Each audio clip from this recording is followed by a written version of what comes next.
All right, so Brody, one of the places that I want to start before we get into X's and O's, one of the narratives that you'll hear, for the case for Clemson is they've been here before, right? They've had the experience of playing in a college football national championship. Now, I know during interviews of players, all the players and coaches are going to say the right things, right? Like it's just another game, blah, blah, blah. But are you getting any feel or sense that you know this team so well of how they're handling this moment as if it's just another game? Or could the stage, cause a little nerves or jitters early on?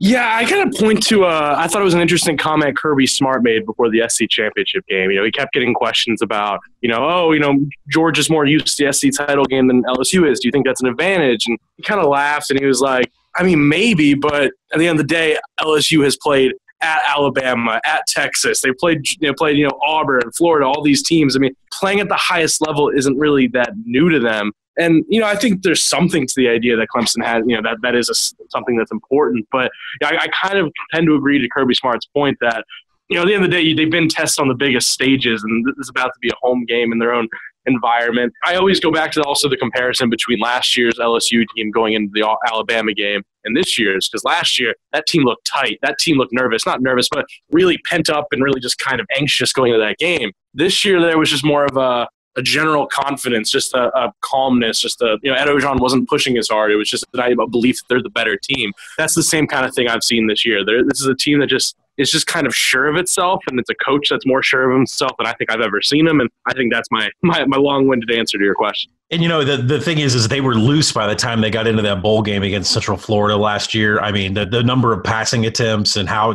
throwing it down the field. And we all know the story by now that Coach O had told Insminger way before, like, we got to go to a spread attack. We've got to go to a spread attack. And they just seemed more comfortable by the time they got to that point. But this kind of brings something up for me, for somebody who might be stiff. Michael Divinity is going to play in this game. He's missed a long number of games. Is this a boost for his team, or is this a place for Trevor Lawrence to target?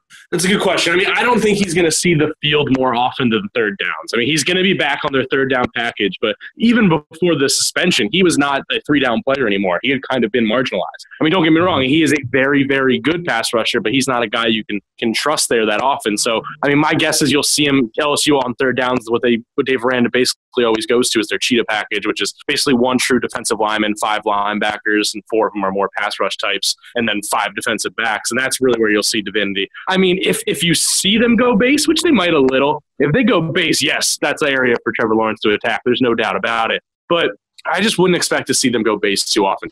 That's true. We see, I mean, I've seen in the formations with what Aranda does on third down about how he's able to go from one down lineman and just kind of switch it up and try to confuse. But is really the whole handicap on that side with the defense and the offense? Let's just call it a wash on the outside with how good the lockdown corners are for LSU, and the fact that we just saw Ross and Higgins get shut down to like 4 yards per catch against Ohio State. Let's just say it's a wash on the outside, just looking at, the passing charts and the efficiency of LSU on the outside. Does this really come down to ETN and Grant Delpit one-on-one, like in between the hash marks? I mean, is that really the battle? It's funny. I hadn't really thought of it from that specific way of thinking of, but I think that's a really good way to put it, because I think this is a pretty good Clemson O-line. It's one of the better ones LSU will face this year, but I don't think it's necessarily an elite one. I think LSU's linebackers are good, not great, but I think the huge piece will be, and I'm not sure if it's Delpit specific, but I think the huge piece is, what does Dave Aranda do with his safeties? Does he go with, 2 high safeties to worry about those receivers? Does he go with that cover one? He's done a good amount where he actually goes with a 3 safety look and basically gets Delpit and Stevens both down in the box like extra linebackers. I'm really interested to see, what he respects more, and I think that will be very telling early in the game. I do think the Delpit matchup with Etienne's a really good point, because, I think this defense has changed the second that Grant Delpit's gotten healthy. I think, it might be a little overly simplistic, but there is some truth to it that once Delpit got back to himself, it changed everything Aranda could do with the defense, and even just changed how the defense played itself. So I think there is some relevance to that for sure. Yeah, one of the things that, when you're handicapping a big game like this, whether it's in the NFL playoffs, college football playoffs, or college football national championship, is that you can't just look at the regular season, because these games are so big, and especially with extra time to prep, these coaches are going to come out with a completely new look a lot of times.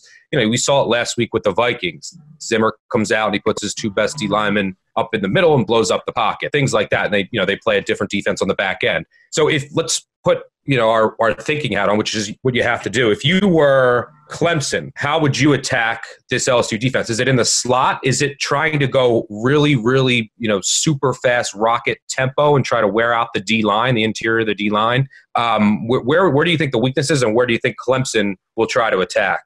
Yeah, I don't think tempo, obviously it might help. I don't think tempo trying to tire them out is necessarily the best move, because they're actually surprisingly deep on the defensive line. For example, they literally have what they consider 6 starters, and they rotate all 3 of them every single series, no matter what. But the middle of the field has been, if you look at this entire season, that's the area you can tack LSU. If you really watch the Georgia game closely, Georgia actually got looks in the middle of the field. They just kind of either from miss or it was a receiver dropping a pass, but they got looks in the middle of the field. That has been the story. So, as much as we're talking about Ross and Higgins, I think a guy like Amari Rodgers might be somebody to watch, because he's the slot guy who might be able to do some damage in the middle of the field. That's usually where you'll see teams make an impact. But in just the grand scheme of how I would attack LSU, I've been trying to figure that out for a while, but I kind of go back down to, I think the run game and passing in the middle of the fields are probably your only real advantages, because, as Colin said, I kind of have a gut feeling it's going to be a wash on the outside.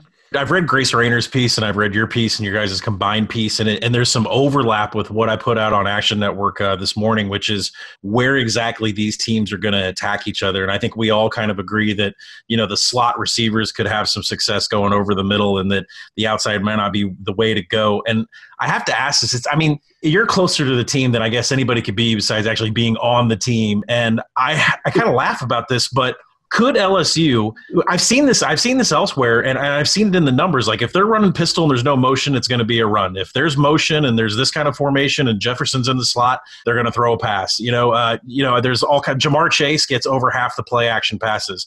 It just seems like LSU is extremely predictable in pre-snap motion and pre-snap formation about what it is that they're trying to do. So I guess the question that I'm going to ask is LSU going to try to change that up? Because, we're talking like 80% tendencies to formations and motions, or are they going to pull a Trevor Lawrence and try to have Joe Burrow take off in some of the first series, some of the first drives to pull in some of those back 7 from Clemson and then open it up for everybody that's on the outside for Burrow to throw to downfield? Yeah, I think I have 2 quick answers to your question. One, I don't know if I expect some drastic changes, because it's been the story of this whole season. They're not a very complicated offense. I'm glad you pointed out all those things. And every defensive coordinator gets asked about, opposing a defensive coordinator gets asked about, oh, man, are you worried about this Joe Brady scheme and how genius is he and all that? And by the way, I think he's really, really good, but they're not that complicated. They're just really good at countering exactly what you're doing. It's as simple as, and that's what they always have to try to explain to us when we try to ask these questions. They say, it's not rocket science. Joe Burrow and Joe Brady and Steve Ensminger are just really, really good at decision-making, processing, and seeing what you're doing and going exactly where you're not. So Auburn's the best example. Auburn did that fasting 3-1-7 defense. It worked for a quarter or so. And then they said, okay, the box is open. We're going to run it. So I don't know if they're going to change that much, but then I'll get to your second question, which is, I always say for every one of these matchups they've had, their ace in the hole is, do they want to run Burrow? Because they save it. Joe Burrow, you guys know as well as I, is a very, very good runner, but they just do not want to use it. 1, because they haven't had to, but 2, he's your Heisman quarterback. You don't want to hurt him too much. And he's somebody who doesn't know how to avoid hits because he wants to take hits, so it's a little scary. But the only time they've really, truly turned to it this season was around the second half of the Alabama game. When things started getting a little dicey, they went to it, and he broke 2 or 3 huge runs that, not huge, but really decisive runs that kind of put the game away. So if things do get dicey at all, it's the last game of Joe Burrow's career. They have nothing to hold back. I would not be surprised at all to see them turn to that. Thanks again, as always, for joining us, Brody. We love having you. Before we let you go, anyone that you think is going to have a big game that might be undervalued from the prop perspective, and what's your prediction? Who wins? And throw out a final score. I'm not even saying I'm predicting a big game, but the matchup I really want to see is K'Lavon Chaisson against this Clemson offensive line. There's so many great matchups in this game that matchup has been the least discussed. But this is a good Clemson offensive line against an LSU front 4 that I actually don't think it's elite, but doesn't get as much credit. It's kind of somewhere in between. I want to see if K'Lavon Chaisson can create some havoc, make life difficult for Trevor Lawrence with a 4-man rush. If they can do that, I'm going to be really interested to see what LSU can do. But my overall prediction on this game is, after everything we discussed, I feel like these are two pretty overall even football teams. And I've been repeating myself a lot this week, but I just really, at the end of the day, think Joe Burrow is just at a level right now where we've seen him face all of the top defenses, many of the top defenses in the country, and every time he just adjusts, counters, and does what he has to do. So right now, I think he's playing at a level right now where Joe Burrow is just the tiebreaker, and I kind of like LSU by 7, maybe even upwards of 10 points. Does it go over under 70? Under, because here's my feeling on that. I have this weird feeling that both teams are going to move the ball on offense, but I think you're going to see a lot of field goals. I think these are two really smart defensive coordinators that are going to make stops when they need to in the inside the 30. So I have a weird feeling it's going to be the under here. And the Cade York bomb is coming, right? We know the Cade York 50-plus bomb is coming. And yes, after a field goal game, LSU is going to make a higher percentage than Clemson. We do know That's that. A very good point. All right, so thanks for joining us again, Brody. Enjoy the game this weekend. Thanks for all of your coverage this year, and we'll be having you on maybe after the national championship, but definitely next year. We love your work, and if you don't follow him at The Athletic, you're making a big mistake. So thanks again, Brody, and enjoy the weekend, and Happy New Year. Oh, thanks for having me, guys. Always a pleasure. Take care.